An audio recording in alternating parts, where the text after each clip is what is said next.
Quelque chose de sans précédent se produit en ce moment même, tandis que la majorité du monde est distraite. Pendant que les chaînes d'information s'obsèdent sur les gros titres politiques et les négociations de paix au Moyen-Orient, une horloge prophétique tourne plus fort que jamais auparavant.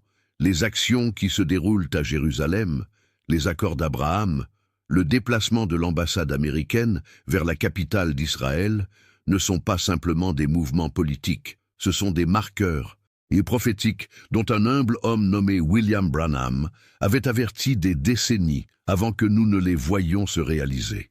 En juin 1933, bien avant qu'Israël ne devienne une nation à nouveau, un jeune pasteur a reçu 7 visions qui l'ont secoué jusqu'au tréfonds de son être.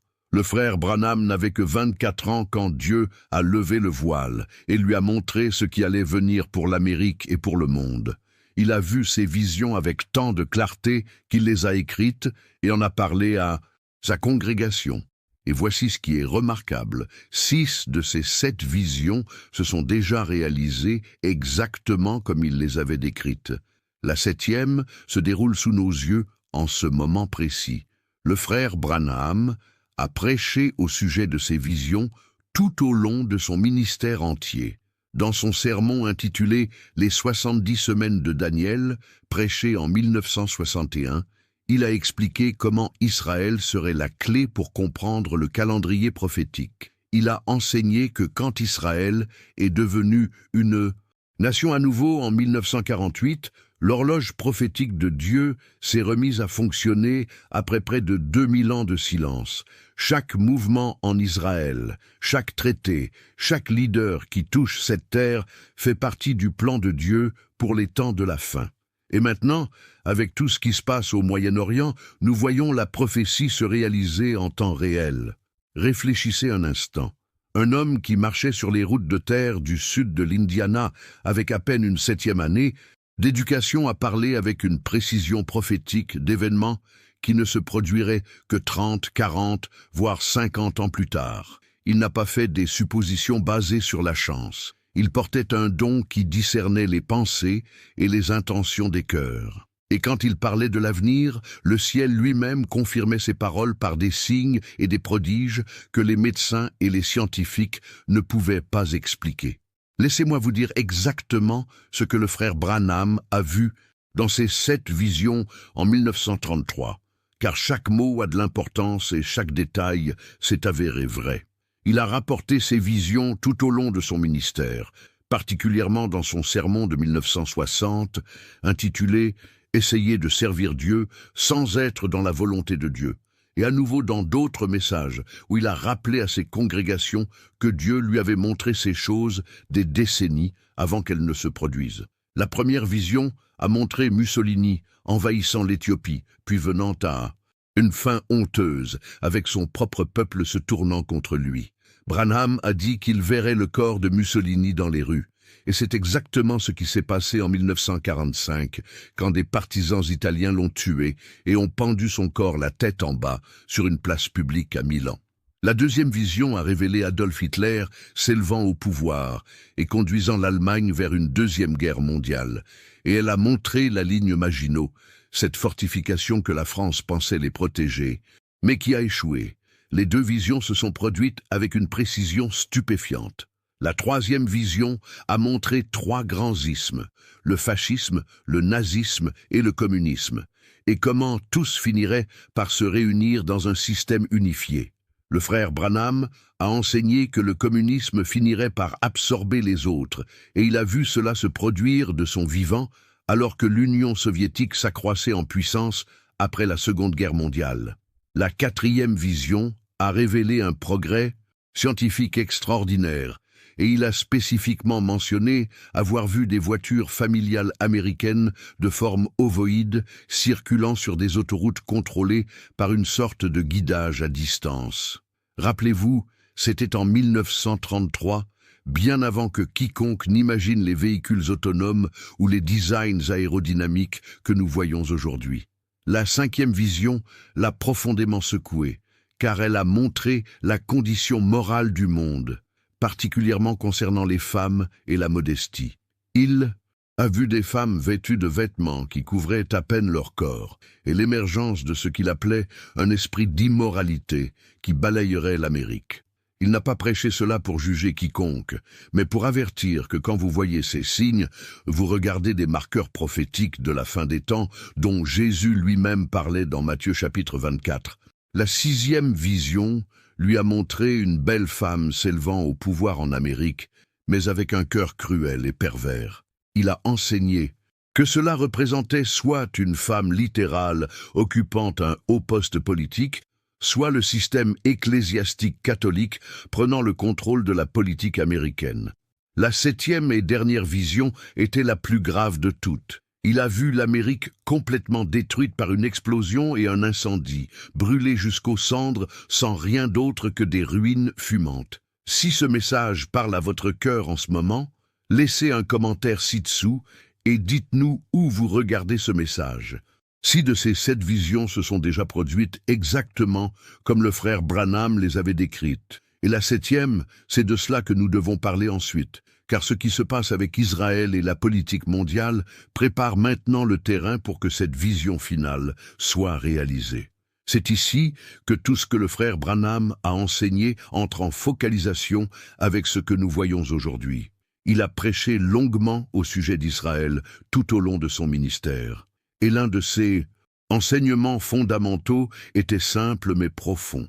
Si vous voulez savoir quelle heure il est sur l'horloge prophétique de Dieu, ne regardez pas vers Washington ou Moscou ou Londres, regardez vers Jérusalem, regardez vers Israël. Cette petite nation est la clé pour comprendre où nous en sommes dans le calendrier de Dieu. Le 14 mai 1948, quelque chose s'est produit, quelque chose qui ne s'était pas passé depuis presque 2000 ans. Israël est devenu une nation à nouveau. Le frère Branham voyait cela comme l'un des événements prophétiques les plus significatifs de l'histoire humaine. Dans son sermon « Le chef-d'œuvre », prêché en 1964, il a enseigné que quand le peuple juif est retourné dans sa terre natale et a levé son drapeau à nouveau, l'horloge prophétique de Dieu s'est mise à fonctionner après des siècles de silence. Les temps des nations, cette longue période dont Jésus parlait dans l'évangile de Luc, arrivait à leur fin. Le frère Branham faisait constamment référence à l'enseignement de Jésus sur le figuier au chapitre 24 de Matthieu. Jésus a dit à ses disciples, « Maintenant, apprenez la parabole du figuier. Quand sa branche est encore tendre et produit des feuilles, vous savez que l'été est proche.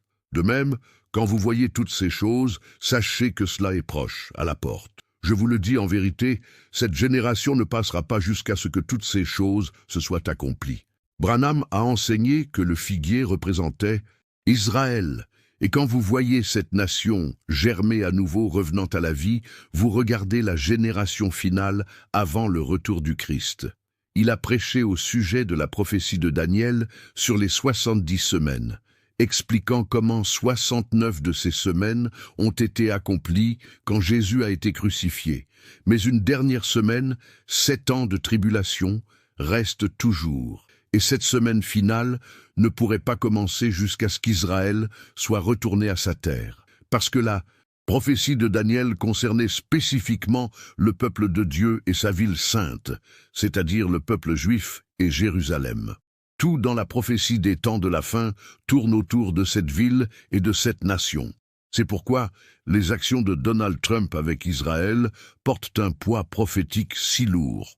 Quand il a reconnu Jérusalem comme la capitale d'Israël en 2017, déplaçant l'ambassade américaine là en 2018, il ne faisait pas simplement une déclaration politique, qu'il l'ait compris, ou non, il alignait l'Amérique avec les desseins prophétiques de Dieu pour cette nation. Les accords d'Abraham qui ont apporté des accords de paix historiques entre Israël et les nations arabes ne sont pas des réalisations politiques aléatoires. Ce sont des pièces du puzzle prophétique s'emboîtant exactement comme la Bible l'avait décrit. Tout au long de 2020, ce que les experts disaient être impossible s'est produit. Les accords d'Abraham ont réuni les Émirats arabes unis, Bahreïn, le Maroc et le Soudan dans des accords de paix formels avec Israël. Des nations qui avaient refusé de reconnaître le droit d'Israël à exister pendant 70 ans. Ce n'était pas simplement de la diplomatie. C'était un bouleversement sismique du paysage spirituel et prophétique du Moyen-Orient. Et Donald Trump était au centre de la facilitation de ces accords historiques. Maintenant, c'est ici que le moment actuel devient absolument critique à comprendre. Jared Kushner, le gendre juif de Trump, a joué le rôle d'architecte dans la création des accords d'Abraham pendant le premier mandat de Trump.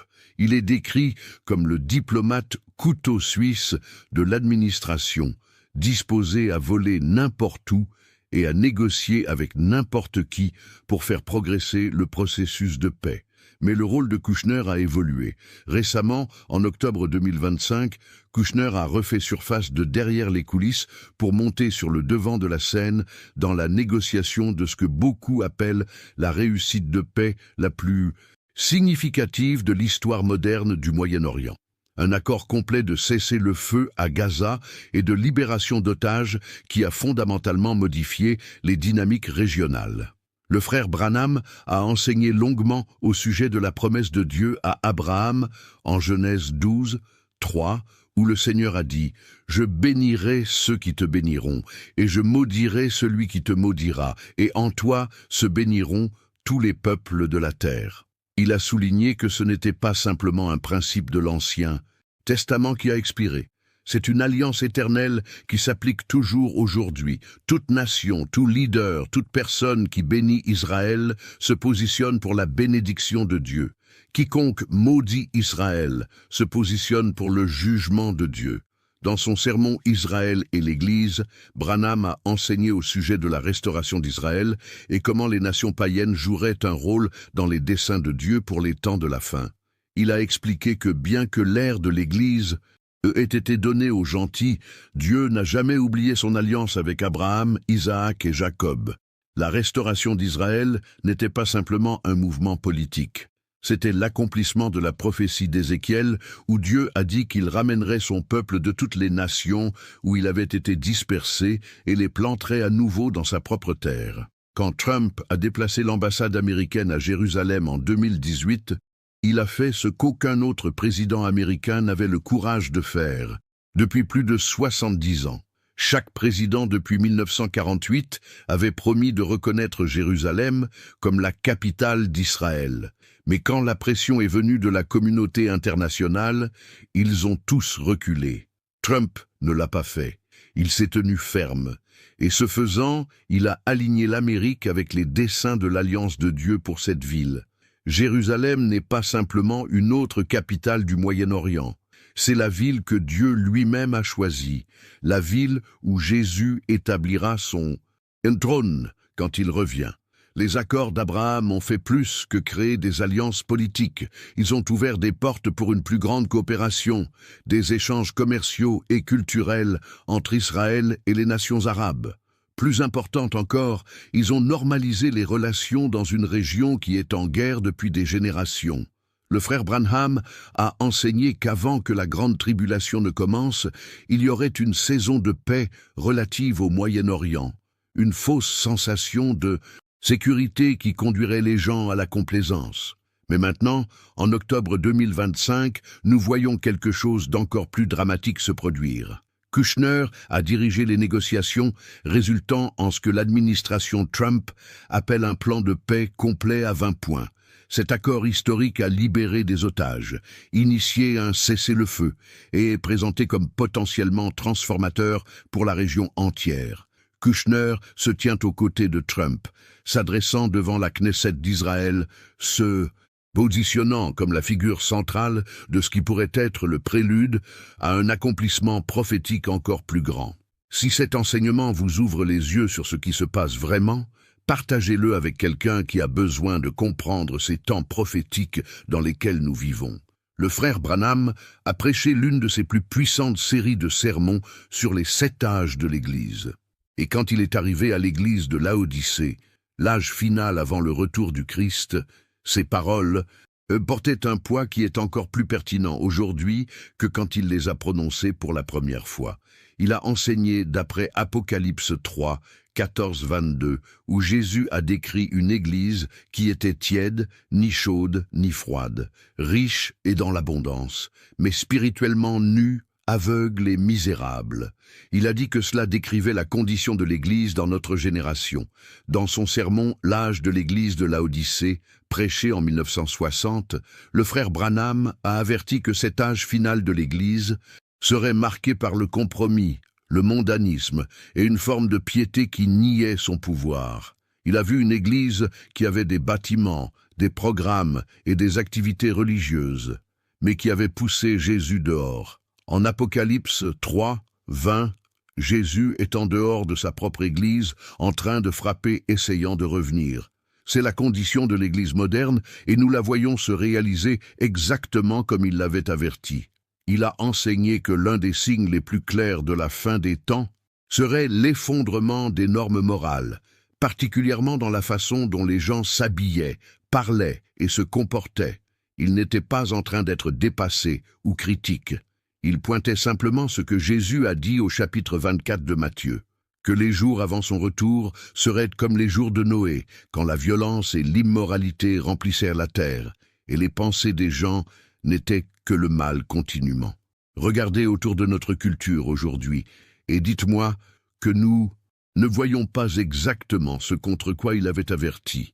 Le frère Branham a également prêché longuement au sujet des signes dans la nature.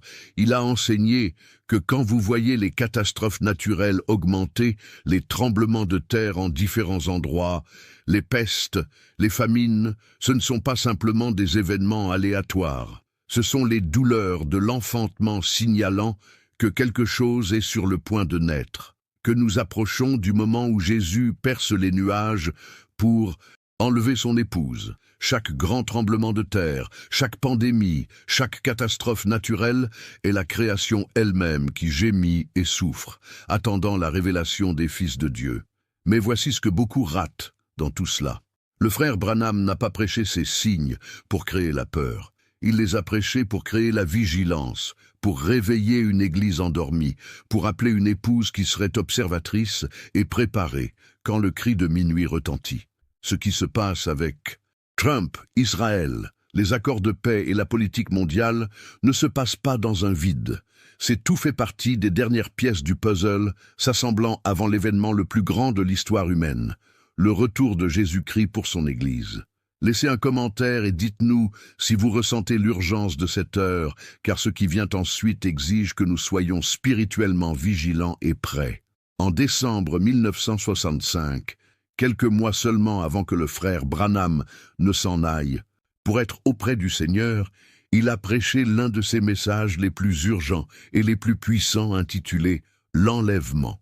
Dans ce sermon, il a enseigné longuement au sujet de la parabole des 10 vierges du chapitre 25 de Matthieu. Et il s'est concentré sur le verset 6 qui dit « Et à minuit, on cria « Voici l'époux, allez à sa rencontre ». Il a expliqué que nous vivons maintenant à l'heure de minuit, et ce cri se répand sur toute la terre, appelant l'épouse à s'éveiller et à se préparer. Le frère Branham a enseigné que l'enlèvement n'est pas quelque chose qui surprendrait l'épouse. Il a dit qu'il y aurait 3 étapes, un cri, une voix et une trompette. Première, Thessaloniciens 4, 16 et 17 le décrit parfaitement. Le Seigneur lui-même descendra du ciel avec un cri, avec la voix de l'archange et avec la trompette de Dieu, et les morts en Christ ressusciteront d'abord. Puis nous qui serons vivants et restants serons enlevés ensemble avec eux dans les nuages, à la rencontre du Seigneur dans les airs. Il a enseigné que le cri est le message qui sort maintenant, réveillant les vierges endormies, les appelant à se pourvoir d'huile pour leurs lampes. Mais voici ce qui est critique à comprendre. Le frère Branham n'a jamais fixé de date. Il a refusé de prédire le jour ou l'heure exacte, car Jésus lui-même a dit « Nul ne connaît le jour ni l'heure ». Ce qu'il a enseigné, c'est que nous pouvons connaître la saison, nous pouvons reconnaître les signes, nous pouvons voir quand les choses s'alignent exactement comme la prophétie a déclaré qu'elle le ferait. Quand vous voyez Israël revenu à sa terre, quand vous voyez les accords de paix être conclus, quand vous voyez la décadence morale s'accélérer, quand vous voyez l'Église devenir tiède, vous ne regardez pas des coïncidences aléatoires. Vous regardez des marqueurs de route prophétiques vous disant que vous êtes près, très près, du plus grand événement de l'histoire humaine. L'épouse pour laquelle Jésus revient n'est pas une dénomination. Ce n'est pas un bâtiment ou une organisation. Ce sont des individus qui entretiennent une relation personnelle et intime avec lui. Des gens qui vivent dans la sainteté, veillant, priant et aspirant à sa venue. Le frère Branham a enseigné que cette épouse serait un peuple appelé, séparé du système du monde, marchant dans l'esprit et démontrant le même pouvoir et les mêmes dons qui opéraient dans l'Église primitive. Elle ne sera pas parfaite au sens de l'absence de péché, mais elle sera perfectionnée dans l'amour, purifiée par le sang de Jésus et marchant dans l'obéissance à sa parole. Tout ce dont nous avons parlé dans ce message, les 7 visions, la restauration d'Israël, le rôle de Trump dans les accords de paix, les signes des temps, tout cela pointe vers une conclusion. Nous sommes à court de temps. La scène est mise, les acteurs sont en position. L'horloge prophétique tourne ses dernières secondes avant minuit.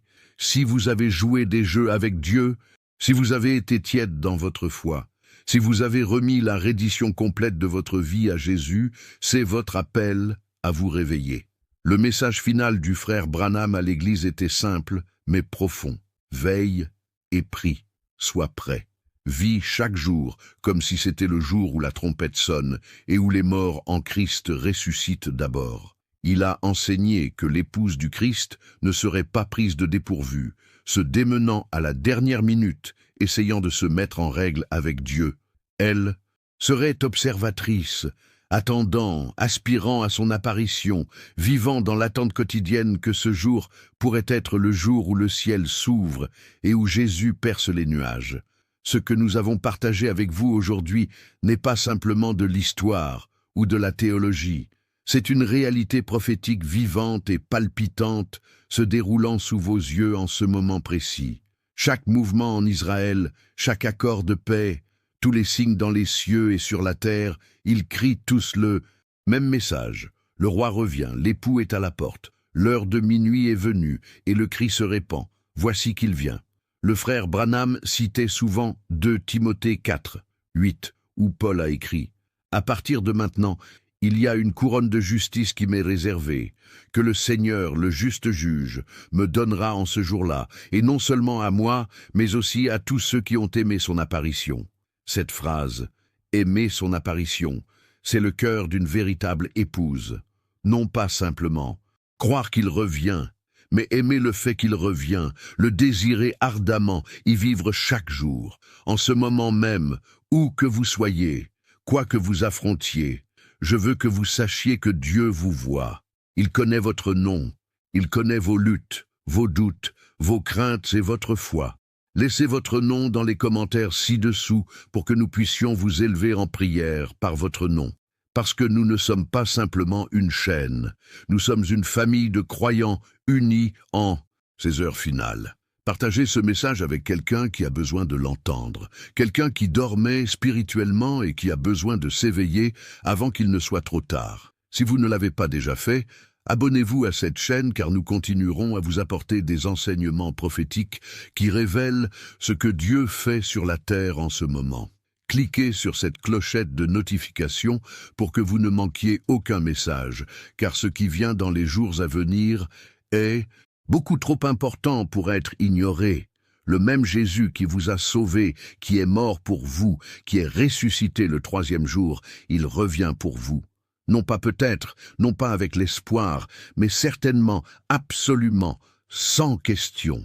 Et quand cette trompette sonnera, qu'il vous trouve veillant, priant et prêt à le rencontrer dans les airs. Que Dieu vous bénisse et que son esprit revive votre cœur à l'urgence et à la gloire de cette heure prophétique dans laquelle nous vivons. Jésus-Christ est le même, hier, aujourd'hui et éternellement. Repentez-vous, revenez à lui seul. Jésus-Christ t'aime. Restez connectés, partagez les vidéos aux autres et soyez bénis. Abonnez-vous et partagez notre chaîne YouTube. Reverend Dacris Mubwela. Que Dieu vous bénisse.